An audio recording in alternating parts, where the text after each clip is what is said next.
السلام علیکم ورحمۃ اللہ وبرکاتہ۔ جی میں عبدالباسط ہوں، جو پرسوں اپنے چند ساتھیوں اور بہنوں کو لے کے چرچ گئے تھے، جس دن کرسمس کا دن تھا،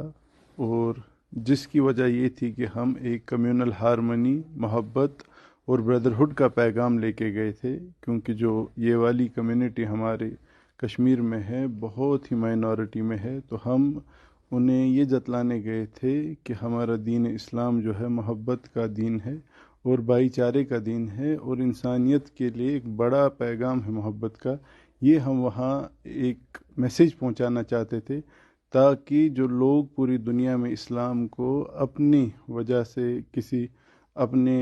منصب کے تحت جو بھی بدنامی پھیلا رہے ہیں، اس میں کچھ کمی کوتاہی ہو جائے اور ایک اچھی میسیج عوام کو ملے۔ لیکن جب ہم نے دیکھا کہ ہم نے اس کے بعد جو سوشل میڈیا سے جو ہمیں ریئیکشن آئی، حالانکہ ہمارا گمان تھا کہ ہمیں کچھ پازیٹیو ملے گا، لیکن اس کا بالکل ہی انتہا الٹا ہو گیا، اور پورا سوشل میڈیا ہمارے خلاف ہو گیا، اور پورے کشمیر کا عوام جو ہے ان کے دلوں پہ ٹھیس پہنچی، ان کے سینٹیمنٹس ہرٹ ہوئے، اور بہت ساری طرح طرح کی چیزیں ہم نے دیکھی۔ تو اس کے بعد ہم نے اپنے علماء اکرام سے رجوع کیا، انہیں تفصیلی ساری باتیں بتا دی، اور ان علماء اکرام سے ہم نے معافی طلب کی، اور ان کی وساطت سے پوری امت سے ہم نے معافی کی طلب کر دی، جس میں ہمارے شیخ حضرت مفتی محمد ایوب صاحب تھے، جن کا ایک آڈیو بھی لیک ہوا تھا اور بہت وائرل ہوا، جس میں وہ ایک فتویٰ جیسا دیتے ہیں۔ حالانکہ حضرت مفتی صاحب کا خود کہنا یہ ہے کہ وہ ایک بندہ نارمل کال کرتا ہے اور فلاں فلاں چیزیں بولتا ہے جو آپ سب نے سنی، اور مفتی صاحب ان کے سیدھے ایک سمپل جواب دیتے ہیں۔ پھر لوگ اس کو ایسے، جو بھی جن نے بھی پوسٹ کیا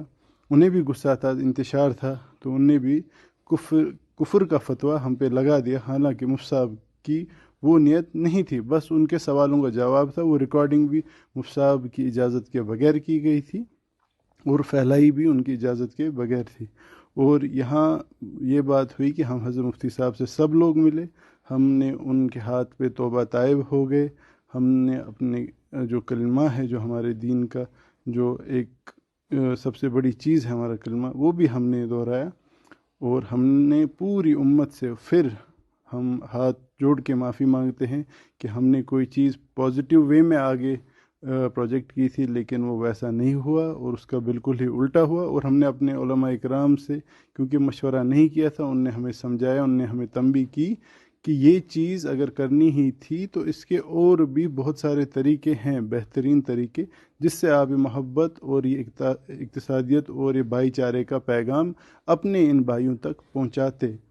تو اس لیے ہم پھر سے امت سے معافی مانگتے ہیں۔ یہ بس ایک بھائی چارے کا پیغام تھا، ایک محبت کا پیغام تھا، جو ہمیں اسلام سکھاتا ہے، اور اس میں اور کوئی بھی نیت نہیں تھی، خالص اسی نیت سے ہم گئے تھے۔ اور باقی آپ سب جانتے ہیں کہ مفتی صاحب نے بھی ہمیں معاف کر دیا، اور ان نے بھی ہم سے توبہ کروا دی ہے۔ تو بس آپ لوگوں سے اور معافی چاہتے ہیں کہ آپ لوگ بھی ہم نے معاف کرے، اپنے دلوں میں سے ہماری نفرت جو ہے، جو ہماری غلطی سے پیدا ہوئی، وہ بھی معاف کر دیں۔ السلام علیکم ورحمۃ اللہ وبرکاتہ۔